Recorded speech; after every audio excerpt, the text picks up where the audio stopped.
Bismillahirrahmanirrahim. Assalamualaikum warahmatullahi wabarakatuh. Waalaikumsalam warahmatullahi wabarakatuh. Alhamdulillah. Alhamdulillah rabbil alamin. Wassalatu wassalamu ala asyrafil anbiya'i wal mursalin Sayyidina wa maulana Muhammadin wa ala alihi wa sahbihi ajma'in. Amma ba'd. Subhanaka la ilma lana illa ma 'allamtana innaka antal alimul hakim. Innaka antat tawwabur rahim. Yang kami muliakan, yang kami hormati para ustaz dan para ustazah dan para sesepuh ada zikir, wabil khusus para pembina yang hadir maupun yang tidak hadir.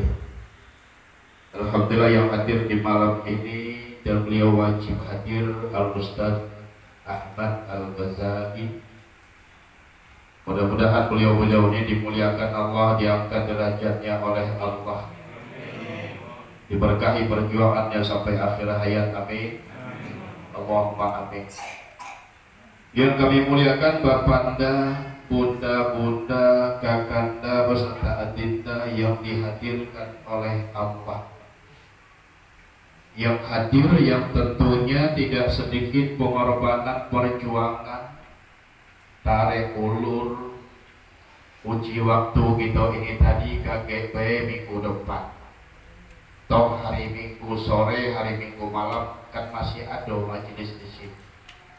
Karena hujan. Uji anak, uji keluarga kita KGP, uji bisikan kuping kita ini tadi. Maka oleh karena itu atas izin Allah kita mampu mengayunkan tangan, melangkahkan kaki, meninggalkan segala urusan dan panggilan tadi demi memprogram ketaatan kepada Allah, demi mendekatkan batin dan jiwa kita kepada Allah Subhanahu wa Ta'ala. Tentu besar harapan kita yang hadir semoga dijadikan oleh Allah hamba-hamba yang senantiasa mendahulukan panggilan Allah di atas panggilan yang lain, tentunya dalam keadaan lapang maupun sempit, dalam keadaan bahagia maupun dalam keadaan bersedih, maupun dalam keadaan kaya maupun dalam keadaan miskin.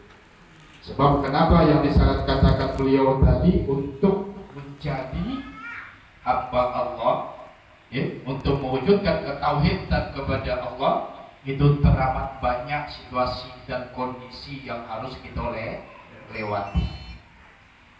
Lalu selawat dan salam semoga terlimpah terhadap junjungan kita Sayyidina wa Habibana wa Syafi'ina Rasulil Hikmah Rasulil Barakah Muhammadin sallallahu alaihi wasallam, para keluarga dan para sahabat. Wabil khusus kita yang hadir senantiasa diistiqomahkan oleh Allah menjadi Muhammad akhir zaman yang lisannya tak pernah kering kecuali basah berzikir kepada Allah. Bapak Ibu yang dimuliakan oleh Allah, di malam ini adalah malam terakhir untuk tahun ini. Karena di bulan yang akan datang tanggal 13 minggu kedua ini tadi kita puasa. Maka dalam penutupan ini tentunya kami mewakili para pembina dan para ustadz di atas zikir ini tadi kepada seluruh jemaah. Tentu tak sedikit kata-kata yang tak bertata kita bercanda tawa yang barangkali menyinggung, yang barangkali tersinggung dan barangkali memang disengaja disinggung. Kiranya mohon dimaafkan. Ya, ada yang tersinggung, ada yang disinggung sengaja nih aku. Kenapa? Karena pendidikan tauhid. Lalu saudara yang dimuliakan oleh Allah, kiranya Bapak Ibu yang dimuliakan oleh Allah, selama kami berjuang ini tadi, mencoba berjuang ini tadi, tidak sedikit moral maupun materi yang kami belanjakan yang kami terima, entah untuk pembangunan ini, entah untuk biaya perjuangan menawarkan asma Allah ke dusun-dusun maupun ke rumah-rumah, mohon kiranya Bapak Ibu dan seluruh jemaah mengikhlaskan, meridhoi daripada infak maupun sedekah tersebut. Semoga diterima oleh Allah. Amin. Allahumma amin. Lalu saudaraku yang dimuliakan oleh Allah, tak lama lagi kita akan berjumpa masuk kepada bulan suci Ramadan.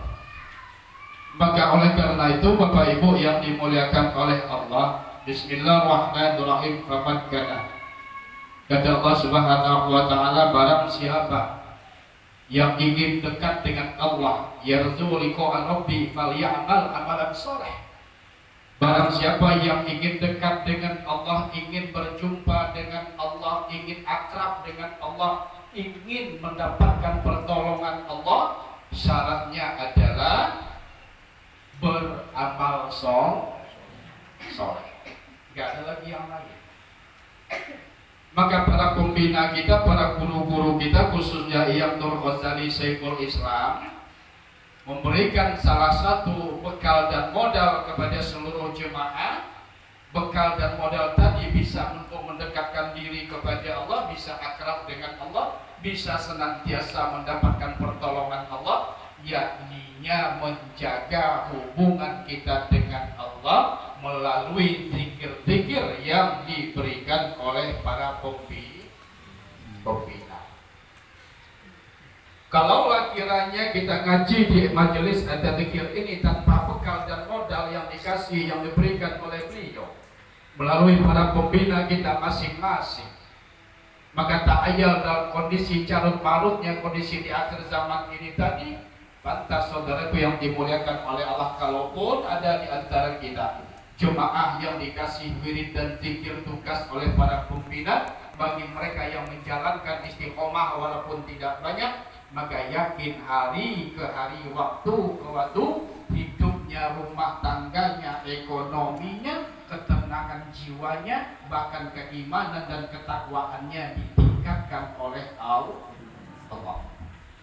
Tapi kiranya Bapak Ibu yang dimuliakan oleh Allah, bekal dan modal tadi hanya mateng di dalam akal dan pikiran, dicatat di mana HP, ditulis di mana buku, lalu tidak diamalkan wirid dan zikir tersebut, maka banyak daripada jemaah at-tadhkir yang katanya adalah beriman tapi tidak amal, yang katanya adalah ahli zikir tapi pola pikirnya jauh daripada kebenaran yang dikehendaki oleh Allah dan jauh daripada hidayah dan petunjuk Allah. Maka oleh karena itu Bapak Ibu yang dimuliakan oleh Allah, yang pertama sekali adalah bekal bagi kita untuk mendekatkan batin kita baik siang maupun malam, yang tak perlu ruang dan waktu, yakninya zikrullah. Sudah ada zikirnya Bu, Bapak Ibu yang dimuliakan oleh Allah. Itu ada zikir hariannya, ada zikir wirid dan malamnya. Sudah ada? Dikerjakan apa belum? Sudah? Yakin? Insya Allah dalam naungan ridho rahmat Allah. Maka dalam ayat berikutnya, wala yusrik bi ibadati rabbihi ahad. Kata Allah Subhanahu wa taala dalam mendekatkan batin kepada Allah Subhanahu wa taala, janganlah mempersekutukan Allah dalam ibadah. Sekarang kan banyak, ya, baik di televisi maupun YouTube, kiai ini ngasih amalan, ini amalan supaya cepat kaya, ini amalan supaya anak-anak patuh, ini amalan supaya terbayar hutang. Ini namanya kesyirikan dalam ibadah. Sebab yang guru kita mengajarkan kepada kita bersama adalah tauhidul, bertuhankan kepada Allah secara totalitas, bertuhankan kepada Allah dalam setiap situasi dan kondisi. Apa contohnya yang disampaikan beliau dan ini tadi, watakala hari hujan lebat ini tadi, nggak ada yang bisa menghalangi kita untuk menghadap kepada Allah. Kalaupun kita basah dalam perjalanan, kalaupun macet dalam perjalanan, kalaupun kesulitan di jalan perjalanan tadi, kesulitan basah dan macet penderitaan tadi akan dibayar oleh Allah dengan barokah. Kenapa? Karena perjalanan kita dari rumah untuk menuju ke tempat ini adalah perjalanan tauhid, mendahulukan Allah, meninggikan Allah, mengagungkan Allah. Yang tidak kalah pentingnya adalah ini adalah amanah daripada yang guru kita, yang pesan beliau kepada kami dan kepada Ustaz Ahmad Al-Ghazali, jaga pelihara taklim ini dan makmurkan taklim ini. Ini dibangun untuk sebagai perwakilan tempat atau majelis yang disiarkan, yang dirintis oleh beliau dengan susah payah dari tahun sekian. Ini adalah sebagai wadah pusatnya. Nah, jikalau Bapak Ibu yang dimuliakan oleh Allah Subhanahu wa Ta'ala, ibadah apapun yang kita lakukan, setidaknya di malam ini kita telah membahagiakan Eyang Guru kita dalam melanjutkan cita-cita dan keinginan beliau. Lalu Bapak Ibu yang dimuliakan oleh Allah, menyangkut bulan suci Ramadan, kata Allah Subhanahu wa Ta'ala, Bismillahirrahmanirrahim, ya ayyuhalladzina amanu kutiba alaikumusiyam kama kutiba alal ladzina min qablikum la'allakum. Wahai orang-orang yang beriman, kuwajibkan atas kamu berpuasa sebagaimana yang telah kuwajibkan kepada orang-orang sebelum ini. Kesempatan bagi kita adalah amal soleh. Setahun sekali, sebulan dalam setahun, kita diberikan kesempatan oleh Allah beramal soleh, memperbanyak ibadah. Walaupun majelis kita tutup sementara, bukan berarti kita tutup ibadahnya, berkurang ibadahnya, tidak berzikir. Akan tapi di bulan suci Ramadan memperbanyak ibadah wajib maupun sunnah. Sebab kenapa saudaraku yang dimuliakan oleh Allah, kita baca dan kita dapatkan dari kitab Ihya Ulumuddin, kata Imam Al-Ghazali, jikalau di bulan suci Ramadan kita taati, kita sempurnakan, kita tingkatkan ibadah kita selama 30 hari, maka ibadah tersebut sampai kepada Allah, maka Allah yang berjanji, janji Allah, ekonomimu, hidupmu, kebahagiaanmu, kesehatanmu, rumah tanggamu, Allah yang menjamin 11 bulan kemudian. Coba bayangkan. Lalu kenapa setiap tahun kita berpuasa tak sanggup? Di bulan Syawal saja, jangankan untuk 11 bulan, di bulan Syawal saja kita mulai melangkahkan kaki, mulai iman turun, akidah mulai meleset dari kebenaran, ibadah mulai males, ekonomi mulai kembali morat-marit, ngaji mulai lagi jauh daripada majelis dan ta'lim. Padahal kalau kiranya yang tadi ibadah di bulan suci Ramadan dengan kesungguh-sungguhan, ya ibadah tersebut adalah sampai kepada Allah, maka Allah akan menjaga, Allah akan melayani, Allah akan memanjakan hidup kita 11 bulan ke depan. Apa penyebabnya? Penyebabnya adalah yang terjadi dalam diri umat Islam khususnya di malam minggu pertama, 10 hari pertama semangat, 10 hari kedua mulai berkurang, 10 hari keempat mulai hilang. Setan, gendorowo, kuntilanak yang tadinya konon kabarnya di bulan suci Ramadan dirantai, diikat oleh Allah, toh 10 hari terakhir para lepas semua. Kita lihat nanti di pasar, ya, di pasar pagi, di pasar 16. Siapa gendorowo kuntilanak ini tadi yang makan di siang hari, yang merokok di siang hari. Ada di sini orangnya, Bu. Inilah sebabnya saudaraku yang dimuliakan oleh Allah. Yang kedua, ujian berat bagi kita jemaah at-tazkiyah. Berjuanglah di situ. Kesempatan ini nggak mungkin, belum tentu tahun depan kita akan diberikan kesempatan oleh Allah. 10 hari terakhir, apapun kesibukan kita, tinggalkan kesibukan tersebut. Jangan tinggalkan tugas, jangan tinggalkan taraweh. Usahakan tahajud di tengah malam berikut dengan wirid dan zikir. Maka insya Allah yang tadi, ya, 11 bulan ke depan kita akan dimuliakan, dilayani, diberkahi oleh Allah. Tapi berat. Berdagang 10 hari terakhir itu saatnya panen. Ibu-ibu rumah tangga di 10 hari terakhir sibuk bikin kue lebih mahal, lebih berharga, lebih utama buat kue lebaran ketimbang tahajud, ketimbang wirid dan zikir, bahkan ketimbang tarawih di Kertapati. Ya, lorong palapa. Sini alhamdulillah samo sabar masuk. Padahal 10 hari itulah kesempatan kita menghambakan diri kepada Allah apapun bentuknya. Saya ngomong dengan jemaah, ada jemaah datang beliau. 10 hari terakhir kami buka majelis itu untuk siapapun, kita buka semalam bareng, berdoa bareng, ibadah bareng.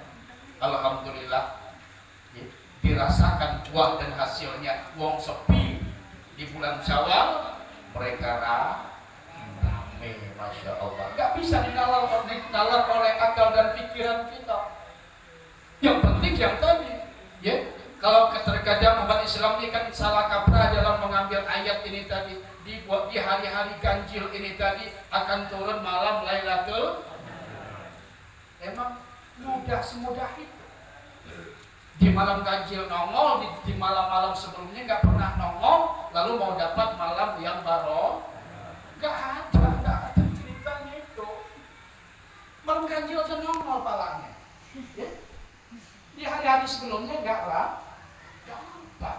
Maka kita jemaah tazkiyah diajarkan oleh yang guru kita ini tadi, 10 terakhir itu juallah jiwa raga kita, waktu dan tenaga kita, akal dan pikiran kita, tinggalkan Tuhan-Tuhan selain Allah. Maka insya Allah 11 bulan ke depan kita akan dimuliakan oleh Allah. Buktikan kalau nggak percaya. Lalu Bapak Ibu yang dimuliakan oleh Allah, dan tanda-tanda puasa kita diterima oleh Allah di bulan Syawal, meningkat ibadah, meningkat zikirnya, meningkat ibadahnya yang tadinya jarang, silaturahmi dengan ustadznya, dengan gurunya, dengan pembina, semakin rajin datang kepada pembina. Itu dampak buah daripada ibadah. Bukan semakin banyak zikirnya semakin jauh dari ustadznya, bukan semakin banyak sholat hajatnya semakin jauh dari pembina. Itu bukan ajaran tauhid. Itu bukan ajaran tauhid. Sebab keredoan seorang guru tadi adalah redonya Allah. Kami belajar dengan guru torekat, ya, di Aceh di tahun waktu muda-muda dulu, ya, kami wirid. Datang guru tadi, kamu wirid. Kalau hati guru kamu tersakiti, guru kamu terzolimi, kamu tidak bisa